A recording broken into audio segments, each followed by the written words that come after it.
They buried her just before noon. By the time the last shovelful of earth had settled over Margaret Greene's casket, the sky had already begun to dim. One by one, the mourners drifted away, soft hands on shoulders, awkward nods of sympathy, flowers left behind like promises no one knew how to keep. But Walter Greene remained. He stood motionless beside the fresh grave, hands gently clasped in front of him, shoulders stiff beneath the weight of an old navy blue suit that no longer fit the way it once did. The lapels had faded, the buttons were loose, but he wore it anyway. It was the same suit he had worn the day he asked Margaret to marry him, nearly 5 decades ago. Now it was the only armor he had left. The breeze pulled at the hem of his coat, whispering through the cemetery like a voice too gentle to interrupt.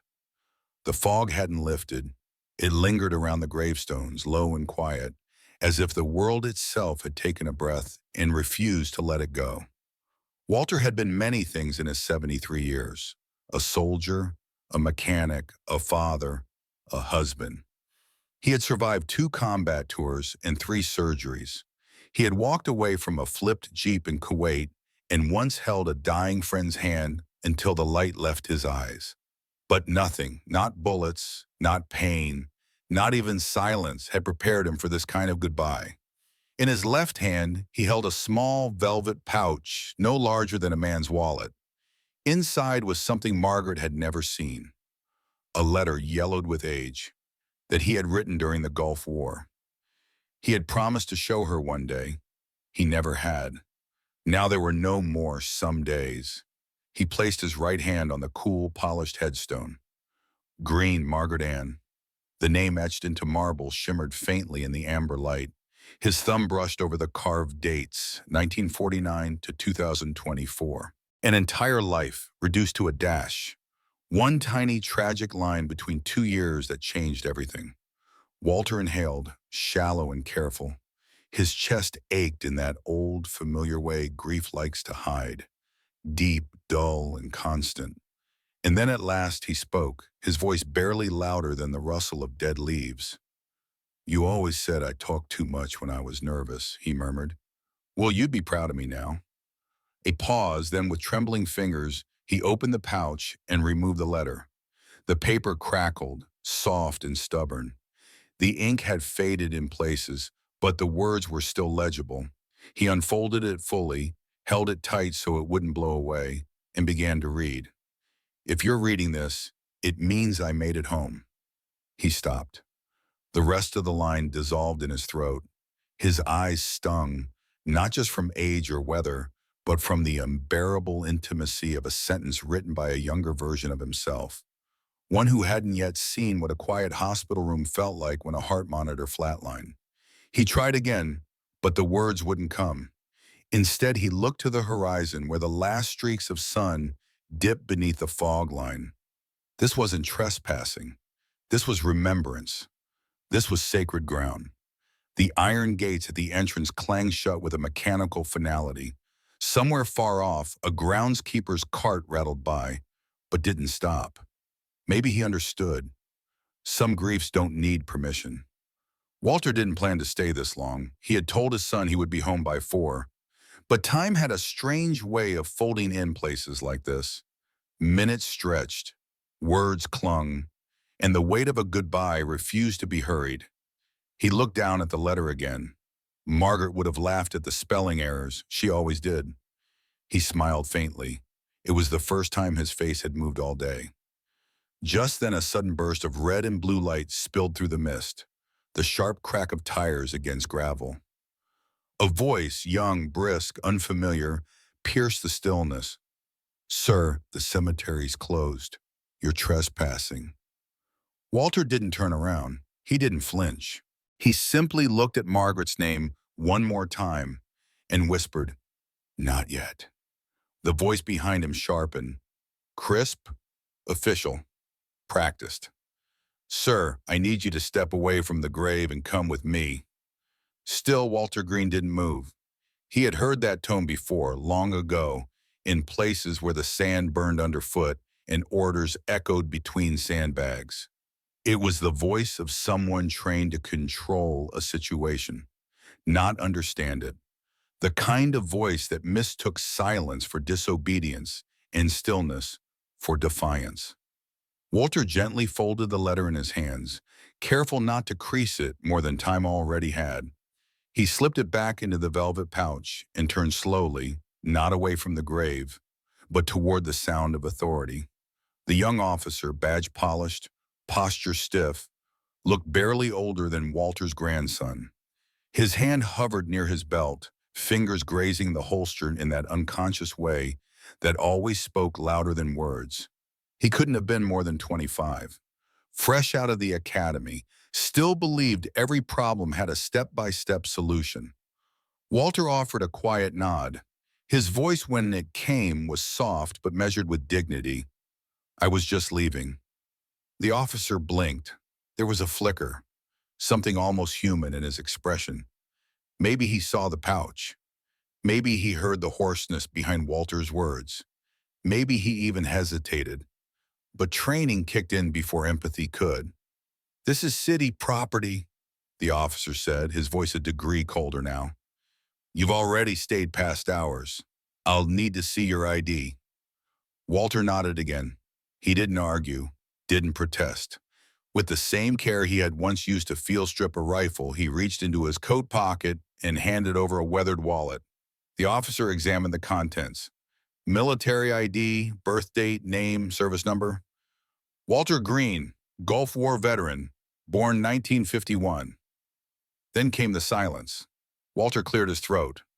"That was my wife," he said, motioning toward the grave. "Margaret, 45 years married. I just needed to finish saying goodbye." Another pause, 2 seconds long, maybe 3, but long enough that the air changed. The officer's eyes darted toward the patrol car. His hand moved to his radio. "Possible vagrant, still on site," he muttered, too low to mean it kindly but loud enough for Walter to hear. "Refuses to leave." Vagrant. The word landed like a slap. Walter's shoulders didn't drop, but something inside him did. Not anger, not fear, disbelief, the kind that hollows you out from the inside. He turned back toward the grave. His knees ached. His spine, once soldier straight, bent slightly under the invisible weight of this moment. He lowered himself onto the stone bench near the headstone. The officer stepped forward, now visibly agitated. "Sir, I'm giving you a lawful order. Stand up, now." Walter didn't flinch, didn't look up, didn't even sigh. "I'm not resisting," he said gently. "I'm remembering." But the officer wasn't listening anymore. He reached for Walter's wrist. Cold metal brushed against warm skin. The handcuffs clicked shut with mechanical indifference, one then the other. And that was the moment something broke. Not in Walter. He had survived too much to break. But in the silence between them, something cracked, something sacred. As the officer lifted Walter to his feet, trying to guide him toward the car, Walter stumbled, not to resist, not to flee, just because 73-year-old joints don't work like they used to. But the stumble was misread. The grip on his arm tightened. The warning comes sharply. "Don't make this harder, sir." Harder. Walter's breath caught in his throat. What could be harder than this? A man, wrinkled, grieving, barely upright, was being escorted from his wife's grave in cuffs under the glow of rotating red and blue lights. His letter was unread. His goodbye was unfinished. And in that terrible instant, Walter Greene no longer looked like a veteran, a husband, a citizen. He looked like a file number, a problem to process. But then, from somewhere near the cemetery gate, came the unmistakable sound of footsteps. Not one pair. Several. Even. Rhythmic. Intentional. Leather soles against pavement. The kind of march that didn't belong to city patrols or curious bystanders. Walter didn't turn. He didn't need to. He knew that sound. He had trained it. He had lived by it. And somehow, even cuffed and tired and ashamed, He stood a little taller because something was coming and it wasn't over yet. Officer Ray Carter turned toward the sound. At first it didn't register. Just shoes, nothing more. But then he noticed the cadence, slow, deliberate, perfectly measured. Not the hurried steps of someone rushing to help, nor the curious pace of a passerby. These steps announced themselves, each one saying, "We're not here to ask. We're here because we must." Out of the cemetery fog came 6 figures, all in dress blues. Each man wore a crisp, immaculate Marine Corps uniform. Metal shimmered faintly beneath the chapel lanterns. White gloves, polished shoes, chin held level. Presence, not posture, was their language. Leading them was Lance Corporal Devin Brooks, 28, active duty, and already forged by both combat and community. Devin wasn't there by accident. He had known Walter for years, back when Devin was just a quiet kid tagging along the VFW halls, unsure of his place. It was Walter who taught him how to clean a rifle properly, how to fold a flag without creasing the corners, and how to carry himself with quiet strength. When Devin received a phone call from a neighbor saying, "Something's happening at the cemetery, it doesn't look right," he didn't ask questions. He just put on his uniform. And now, as he approached the scene, the old man slumped in cuffs, the patrol car idling like a silent threat. Devin's fist curled slightly behind his back, but he didn't raise his voice. He didn't have to. The Marines walked in formation until they reached the heart of the confrontation. Then, like pillars being lowered into place, they stopped. Their silence wasn't passive, it was powerful. A courtroom without a judge, a jury of men who had tasted service and knew what injustice smelled like, even beneath fresh soil. Officer Carter turned fully now, visibly unsettled. The shift in the air was undeniable. Authority no longer rested in his hands. Walter, still in cuffs, slowly lifted his head. He hadn't cried at the funeral, hadn't cried while reading the letter. But now, as he saw those 6 figures standing at attention, his eyes welled. Not from pain, from recognition. He wasn't alone. Devin stepped forward. His tone was calm, measured, but laced with the steel of someone who had learned how to command a room without shouting. "Officer, what's the charge?" The question hovered between them, not demanding, but daring the truth to speak plainly. Ray Carter stammered, "Trespassing.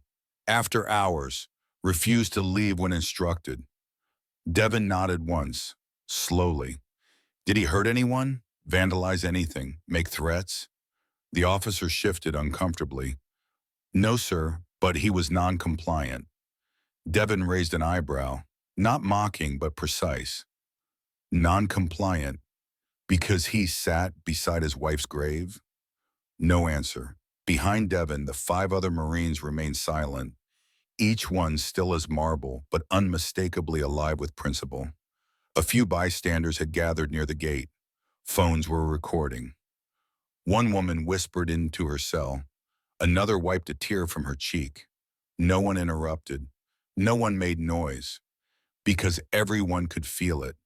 This wasn't about protocol anymore. This was about dignity. Devin looked at the cuffs. "You tased him?" The officer hesitated. That hesitation was its own confession. Walter's wrists were red and bruised, the faint imprint of steel wrapped around aging skin, as if the law had forgotten the cost of sacrifice. Devin's voice lowered. "You've done enough." He stepped forward, reached into his coat, and produced a small key. With a fluid, practiced motion, he unlocked the cuffs and gently placed a hand on Walter's shoulder. Not as an officer, not even as a Marine, as a brother. Officer Carter took a step forward, perhaps to protest, but one glance at Devin froze the words in his throat. "We'll take it from here," Devin said. And that was it. 2 Marines moved quietly to either side of Walter. They didn't hold him down. They held him up, with reverence, not force, with protection, not power. Just then, the cemetery director, panting from a hurried run, emerged from the chapel with a clipboard in hand. Mr. Greene had written permission to stay past hours, he said, loud enough for everyone to hear. It's in the funeral file. He was allowed to be here. The silence that followed was profound. The officer's face drained of color. Devin didn't gloat. He didn't raise his voice. He simply turned to Walter again. Sir, would you like to finish your goodbye? Walter nodded, this time with strength. And for the first time since Margaret's funeral, Nishin, he didn't feel like a man remembering alone. Walter Greene stood shakily between two Marines, his balance no longer his own, but shared, carried in the quiet strength of men who understood what it meant to hold a brother upright when the world had let him fall. The cuffs were gone. The sting remained. Devin Brooks walked beside him, not guiding, just being there. As they approached the headstone once more, Walter looked down at the spot where the velvet pouch had landed during the scuffle. One of the Marines bent without being asked, lifted it gently, and placed it back into Walter's hand. Walter whispered, "Thank you," though no one responded aloud. They didn't need to. This moment wasn't about ceremony. It was about completion. Walter sat slowly on the bench again. His knees groaned in protest, his shoulders still aching from the taser's cruel embrace. But none of that mattered now. The letter, though crumpled, remained intact. He smoothed it gently over his lap, fingers trembling slightly. And then, with 6 Marines standing like sentinels behind him, he began to read. If you're reading this, it means I made it home. His voice cracked. He didn't try to stop it. No longer whispering to the wind, Walter read to Margaret, as if she were still there, still sitting beside him, still teasing his punctuation. Every syllable weighed with memory, with longing, with the ache of years stitched together by love and distance in war. Not one Marine moved, not one. They stood their ground as if this were a battlefield, and grief was the enemy to be held back. A quiet crowd had gathered now, just beyond the cemetery gates. Neighbors, strangers, veterans. One man brought a folded flag. A woman held a bouquet of sunflowers. Another child waved a miniature American flag, not fully understanding, only sensing that this moment meant something. And it did. Because Walter was no longer just a grieving widower. He had become a symbol, not of defiance, but of what still deserves to be honored. The young officer, Ray Carter, stood off to the side. His eyes were downcast. His hands, once so sure, were now trembling. His radio crackled quietly at his side. Dispatch calling, but he didn't answer. He couldn't. His supervisor had just arrived. Questions would come, reports, reviews, maybe consequences. But that didn't matter now. Not to Walter, not to Margaret, not to the men standing behind him. They weren't there to shame anyone. They were there to keep a promise, one older than any badge, deeper than any law. A promise to never leave anyone behind, not in war and not in mourning.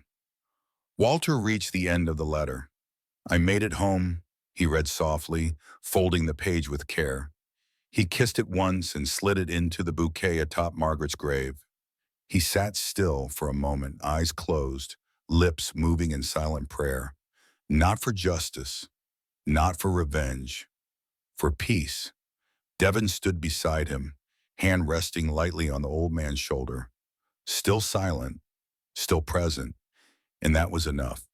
The Marines remained at their posts even as the sun slipped behind the chapel roof. They didn't speak. They didn't shift. They just stood, guarding not the man, but the memory. And in doing so, they made the entire graveyard feel like hallowed ground. Behind them, a breeze swept through the trees. It rustled the pages of a forgotten funeral program and stirred the corners of a child's flag.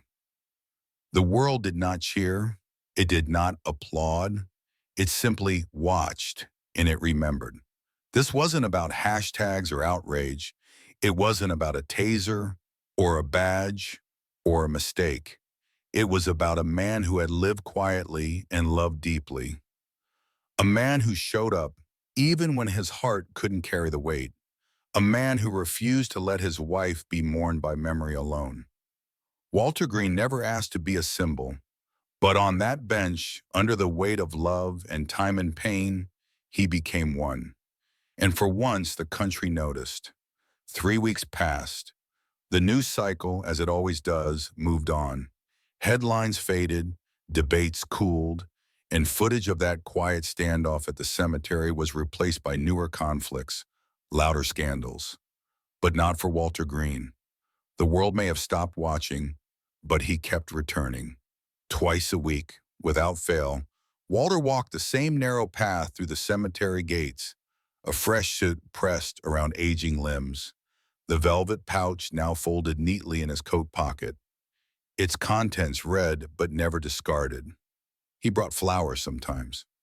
On other days, he brought stories, small things Margaret would have smiled at, a new recipe that his daughter tried, a memory from their honeymoon in Charleston, a weather report she would have ignored. On this particular morning, the air was crisp. Walter carried a thick envelope, sealed carefully, pressed tight against his chest. Inside were 7 handwritten letters, each one addressed to a Marine who had stood for him when it mattered most. He had written them the way Margaret taught him to write, no rushed lines, no crossed-out words, only truth. Each letter began the same way. I didn't know if I'd ever have brothers again until you walked through those gates. And from there, he told each man his story. What does it mean to be lifted?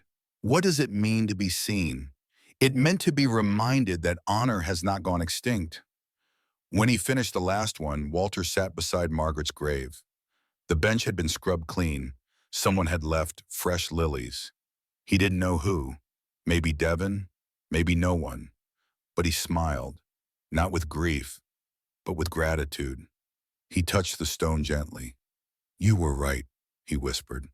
There are still good men left.